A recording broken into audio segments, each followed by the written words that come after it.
అనకాపల్లి జిల్లా నర్సీపట్నం మున్సిపాలిటీ పరిధిలోని 14వ వార్డు మాజీ కౌన్సిలర్ వర్రే శ్రీనివాసరావు కుటుంబ కారణాల వలన ఆత్మహత్య చేసుకున్న ఘటన పట్టణంలో తీవ్ర సంచలనం సృష్టించింది. జోగినాథపాలెం గ్రామానికి చెందిన వర్రే శ్రీనివాసరావు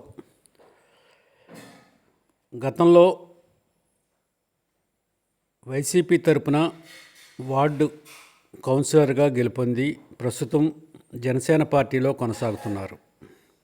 అయితే కుటుంబ కలహాలు, ఆర్థిక ఇబ్బందులు కారణంగానే ఈయన ఆత్మహత్య చేసుకున్నట్టుగా తెలిసింది. తన వాహనాన్ని కోటోట్ల మండలం ఎండపల్లి వద్ద ఏలేరు కాలువ సమీపంలో నిలిపి తన బంధువులకు మెసేజ్ ద్వారా ఆత్మహత్య చేసుకుంటున్నట్టుగా సమాచారం అందజేసినట్టు తెలిసింది. కాగా ఇతని మృతదేహాన్ని మంగళవారం మధ్యాహ్నం వజ్రగడ్డ వద్ద వెలికి తీశామని పోలీసులు తెలిపారు. కుటుంబ సభ్యుల ఫిర్యాదు మేరకు కేసు నమోదు చేసి దర్యాప్తు చేస్తున్నామని కోటోట్ల పోలీసులు తెలిపారు.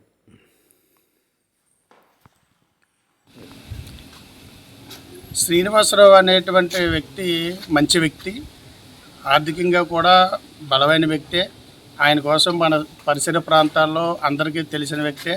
శ్రీనివాసరావు మీద ఎటువంటి రిమార్కులు పలానా తప్పుడు వ్యక్తి అని కానీ పలానా ఇష్యూలో ఈ తప్పు చేసాడని కానీ ఈనాటి వరకు ఎక్కడ కూడా అతని మీద అలాంటి రిమార్కు లేదు. చాలా మంచి మనిషి, మన ప్రాంతంలో సుపరిచితమైనటువంటి వ్యక్తి. అందులోని యువకుల్లో మంచి పేరున్నటువంటి మంచి నాయకత్వ లక్షణాలు ఉన్నటువంటి మంచి వ్యక్తి. ఈరోజు కోల్పోవడం అనేది ఎందుకు కోల్పోయామో తెలియని పరిస్థితుల్లో అందరం కూడా దిగ్భ్రాంతి చెంది ఉన్నాము. అలా చనిపోతాడు అనే విషయం అతనికి కూడా తెలిసి ఉండదేమో. మేము కూడా ఎప్పుడు కూడా అతను అలా ఊహించుకోలేదు. కానీ కారణాలు అనేది ఎవరికి కూడా ఆయన షేర్ చేయలేదు. అతను మరి ఎందుకు చనిపోయాడు అనేది ఫ్యామిలీ మెంబర్స్కి కూడా ఇంకా తెలియనటువంటి పరిస్థితి ఉంది.